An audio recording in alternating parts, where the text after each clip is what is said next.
Welcome back to the Fixed Ops Roundtable. I'm Sarah Vantine here with Ted Ings. Today we have the hiring and retention panel with Go Trego. And Ted, more important than ever is retention and best practices around it. Anthony Pantaleone from Go Trego is with us. Anthony, we're so grateful to you and Go Trego for all the support fixed operations. Oh, thank you. It's great to be here. Well, Anthony, to kick things off, we want to talk about what separates dealerships that run smooth, consistent daily operations from those that constantly feel reactive. What are your thoughts? Well, the first thing that comes to my mind is it's all about process. So, process enables dealerships, organizations to have consistencies. You have a process that works to hire the right people and to be able to coach to multiple firms. Then what you're going to do is you're going to add predictability into your process here, operational include. And you can operationalize with ridicule, you have more consistency, but when you don't have that type of consistency, you're going to be for reactive. Putting out fires as they are. And the old term is, right, you run around with your head on fire. But, for sure. And in the beginning, Carl Sewell said it best. You'll never have above average in business. It's the average. It's all about process. So true. And Marco, you've seen many different aspects of this happen in fixed operations. What processes really separate, the experience for employees where it doesn't feel reactive? Yeah. Hunter? I think that if the processes are followed and adhered to by all levels of dealership employees, starting from management all the way down to the lowest on the totem pole, and that there's consistency in it, that what one person does is not tolerated and another person does the same thing, it is tolerated. At this point, you have a breach of consistency and a breach of policies. So having everything linear on one line works extremely well. And like Anthony brought out, having the consistency in your processes creates just an atmosphere of perfection in which people exactly know what's expected of them and they can grow within that. Okay. Anthony, we're here at the Rohrman Automotive Group, one of the great names in our industry. You can clearly see they've got a focus on people here.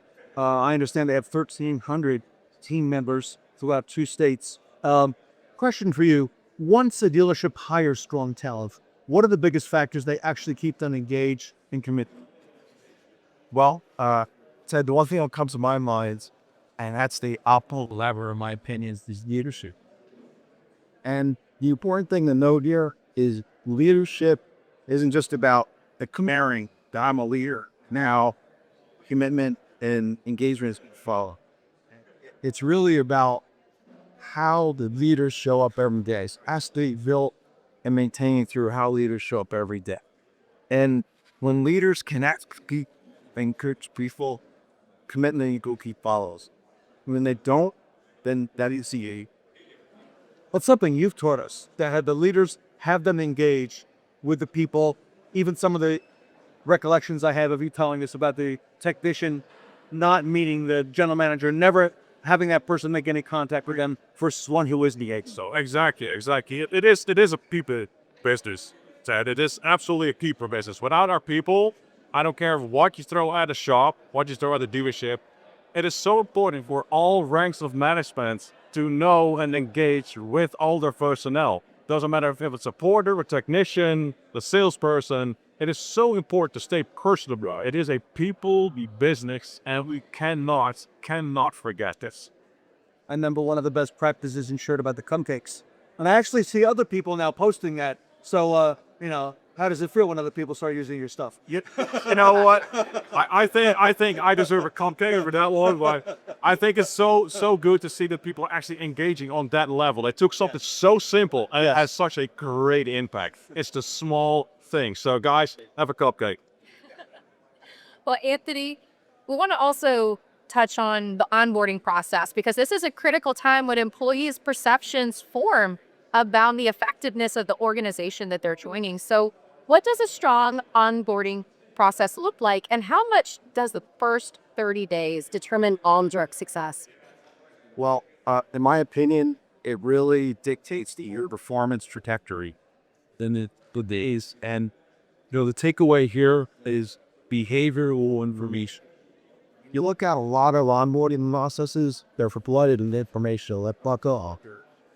What's key here is the behaviors. When operators are able to quantify and define what are those essential behaviors, what are the behaviors that drive economic value?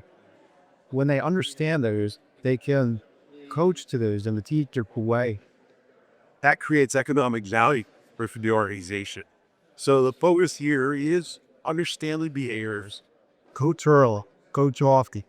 Engagement, performance for fall. If that does not occur, then you're going to have a trouble. We're never going to have customers' voice. You don't have. So true. And Marco, thinking about those first 30 days for technicians, I mean, that's a critical moment when they're joining the dealership and what happens there. Absolutely. So you get to see firsthand if everything you talked about in your interviews with management, etc., is it actually taking place? Is the promises that are made, are they being kept? Another thing I think that we are pretty bad at when it comes to onboarding, especially if you hire people from out of state, give them a little help on good places to live in town. What are good school zones? Where can you do groceries? Where to rent an apartment? Have information like that handy. But I dare to push it past the 30 days. I think the first year at a dealership is the most important.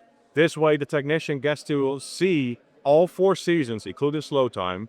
They get to see who is the cancer in the shop and what is being tolerated and what is not, what politics are being played. So I would push it past the 30 days and make it a full year. That's usually the time that you see a lot of technicians will leave after year 1. Ted, it's incredible to see all of the innovation that's happening in the automotive industry, and especially in fixed operations, and how retention and positive hiring strategies really focus the efforts on an incredible culture. And Go Trego works with some of the great dealers, the great dealer groups in our industry. Anthony, thank you so much for what Go Trego does, starting way back with the Soul organization to this day, and all the great innovation you're able to help us. Yes, thank you, sir. I'm Ted Ings with Sarah Van Tyne. We're here at the Rohrman Automotive Group, and we'll be right back.